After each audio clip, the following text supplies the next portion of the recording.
today's lesson, I'm going to share with you one simple routine that help you create better social media content. All right, one simple routine to help you create better social media content. You know, creating content is really important. It is part of the DMO. Okay, the first DMO, the 3-5-5-5-3 system. If you don't have this, you can go to mlnation.com/DMO. You can download a copy of this. You can put it on your phone. So the DMO, why posting content, is because when you just become a giver, you're passionate about sharing things, you become a person of influence. You create authority, right? As people start seeing you different. Because when you're reaching out to people, whether it's cold market, even warm market, first thing they do is click on your profile. They take a look at it. They will decide whether you are going to be a person they should listen to, or respect, or even pay attention to before you even approach them about the business. Kind of like the pre-close. They're making a judgment about you already. It's kind of like, how do you show up? Do you dress in? If you go to a meeting, do you dress in rags or dressed in a nice dress or suit? People will respect you a lot more, right? So same thing in your social media. One of the easiest ways to get people to respect you, to trust you, and know and like you is by the content you create. But sometimes it's, oh my goodness, I got to create content. What do I create? And so question that people often ask me is, how do you get these ideas for content? And so here's a simple routine that I've been doing for the past 6-7 years. One of my mentors told me that, been really helpful. Know that ideas, your creativity. Hey, by the way, I never thought I was creative. I'm a shy, quiet Asian kid. Thought Asians are only supposed to be good in science and math, except I wasn't. But I never saw myself as creative. I'm not artistic. I can barely draw stick figures. But we are all creative. You have creativity in you. Now, you may not think, but it is a muscle that needs to be brought out. Just like your muscles here, right? Your muscle, if you work out a lot, it gets bigger and bigger. You have a muscle too.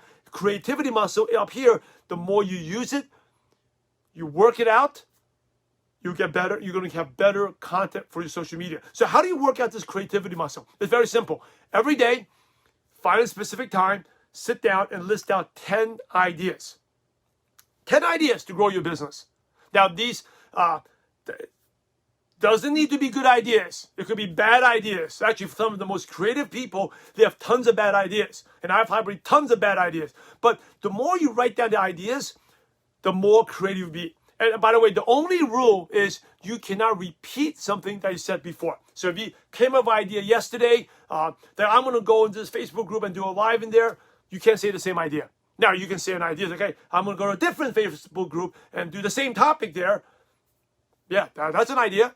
Or I'm going to go to 10 Facebook groups in that niche and do a Facebook live there. That's an idea. That's 2 ideas. But so I just came up with 3 for you, right? But once you do them, you can never use that idea again. And I highly recommend keep it in a log on your phone. I keep it, for me, I keep on my phone, a journal. Every day I come up with 10 ideas. Now, the 2 rules is you can't stop until you get to 10, and then you can't repeat yourself. You can't use an idea that you've done before. So what normally happens is when you write down the first 3 ideas, it's really simple. Right? Oh, I can do this. I can do this. The holiday idea, I'm going to give some samples. For the new year, I'm going to do this. I'm going to talk about goal setting. And it's just idea. It's good, easy. But when you get to 7 and 8, that's when you kind of go and you stop. You're frozen. But you push yourself to get those 3 more ideas down. You don't stop until you push yourself to get to 10. And sometimes the last 3 are the best ones. Sometimes they're like mine. They're garbage. You know, they could be the dumbest ideas. Like take my dog Obi and to dye him pink. I'll never do that, by the way. But that's a dumb idea, right? But just believe it or not, that'll be the dumbest idea. You may be laughing about it, but the more you do, or I'm gonna, wear a pink ML Nation hat, whatever. I'm gonna make these purpose graded money shirts red, whatever it is. Write down 10 ideas, because it's gonna train over time. You do this every single day. The creativity must get stronger and stronger. And by the way, you do not need to act on any of these ideas. You don't need to take action on it. It's just an exercise to push yourself, okay? And get that creativity mind going. So one other tip is do that at a consistent time each day. Find yourself when you're most creative. Maybe it's when you're first thing in the morning. I personally like it when I exercise. Right after exercise, my blood's flowing to my brain. Normally after I'm done, I maybe walk for 2 or 3 minutes, and I'll write those ideas down. Okay. Anyway, do that. Start doing that today. It's going to help you get better ideas, for your business, social media content. It's a huge game changer for me. It's going to be a game changer for you. So if you want to create better social media content, start doing that right now. 10 ideas a day. Don't stop at 7. Don't stop at 8. Go to 10. There's no such thing as a bad idea. Just start working on your creativity muscle today.